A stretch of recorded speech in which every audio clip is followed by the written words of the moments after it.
Salam dalam kasih Tuhan saudara-saudariku, semoga kita semua berada dalam keadaan baik. Saat ini kita akan merenungkan firman Tuhan mengenai perubahan sudut pandang yang terjadi di dalam sebuah rumah. Mari kita berdoa terlebih dahulu. Tuhan yang Maha Kasih, kami akan merenungkan firman-Mu, maka biarlah kami mengambil makna untuk kehidupan kami sehari-hari. Dalam nama Tuhan Yesus kami berdoa. Amin. Kisah kali ini diambil dari dalam Matius 26 ayat 6 sampai 13.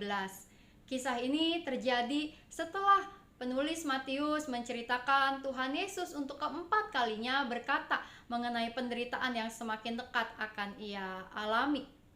Dalam ayat ke-6 Alkitab mencatat, ketika Yesus di Betania di rumah Simon si kusta.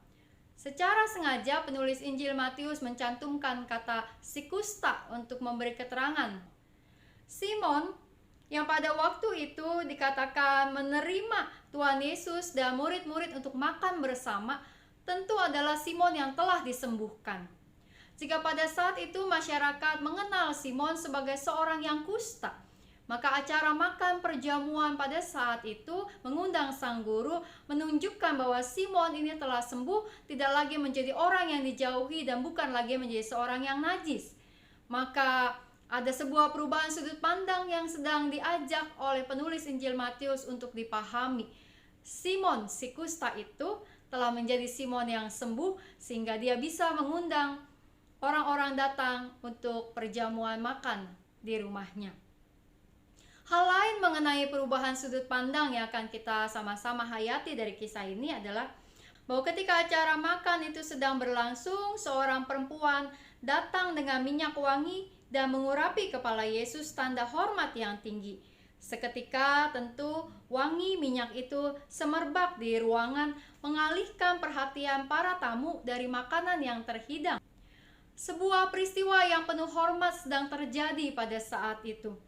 Namun suasana yang penuh hormat itu ternyata dipandang dari sudut negatif oleh para murid. Mereka berpikir tentang harga minyak dan sayangnya pemborosan yang bisa terjadi. Ayat 10 menceritakan, tetapi Yesus mengetahui pikiran mereka lalu berkata, "Mengapa kamu menyusahkan perempuan ini? Sebab ia telah melakukan suatu perbuatan yang baik bagiku. Ia telah melakukan suatu perbuatan yang baik bagiku." Saudara-saudari, sudut pandang para murid telah diubah oleh Tuhan. Perbuatan perempuan itu bukanlah perbuatan yang negatif sebagaimana yang para murid pikirkan. Tapi di mata Tuhan, dalam sudut pandang Tuhan, yang dilakukan oleh perempuan itu adalah perbuatan yang baik sebagai sebuah persiapan untuk penguburannya. Kehadiran Tuhan Yesus di rumah Simon si kusta telah mengubah sudut pandang orang-orang pada masa itu, para murid, dan hendaknya juga kita sebagai para pembaca kisah pada saat ini. Bahwa ketika kita memandang kehidupan ini dari sudut pandang Tuhan, maka kehidupan ini menjadi terlihat baik adanya. Saudara-saudariku, di rumah kita, sudut-sudut pandang yang negatif juga bisa kita miliki atau keluarga kita miliki. Kita bisa punya sudut pandang yang negatif terhadap situasi saat ini, terhadap pemerintah, terhadap orang-orang lain, terhadap tetangga kita. Kita bisa punya sudut pandang negatif, memandang segala sesuatu dari sudut yang buruk.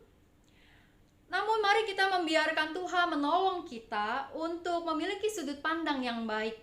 Bahwa kita mau belajar melihat kehidupan ini bukan dari kehidupan yang melulu negatif, melulu buruk, tapi melihat pemulihan, kekuatan, kesembuhan, dan kesempatan yang Tuhan beri kepada kita di dalam situasi-situasi yang kita hadapi. Dengan demikian, kita akan justru melihat bahwa kebaikan itu terjadi dan ada di mana-mana. Kiranya Tuhan menolong kita memiliki sudut pandang yang baik, sudut pandang seperti Tuhan memandang kehidupan dan dunia ini. Mari kita menaikkan doa-doa syafaat kita. Mari pertama kita berdoa untuk setiap kita dimampukan memandang hidup ini dari sudut pandang Tuhan, sehingga kita mampu melihat segala hal dengan baik. Kita berdoa.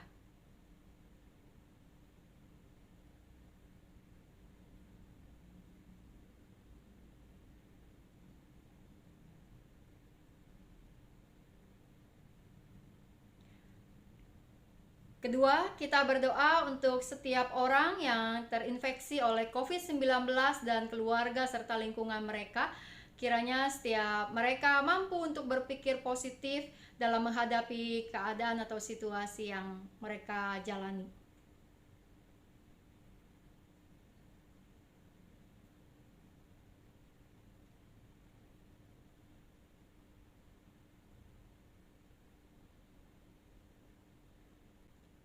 Yang ketiga, kita berdoa untuk setiap pemimpin yang bertanggung jawab untuk mengambil kebijakan jangka pendek maupun panjang untuk mengatasi situasi pandemi ini. Biarlah segala kebijakan tersebut menjadi kebijakan yang baik adanya.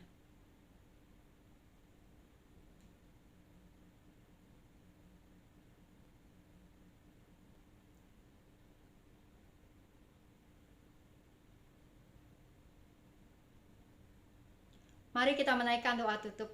Kita berdoa. Allah yang Maha Kasih, terkadang dalam kehidupan kami sulit untuk melihat hal-hal baik karena kami cenderung untuk melihat hidup ini dari sudut pandang kami sendiri.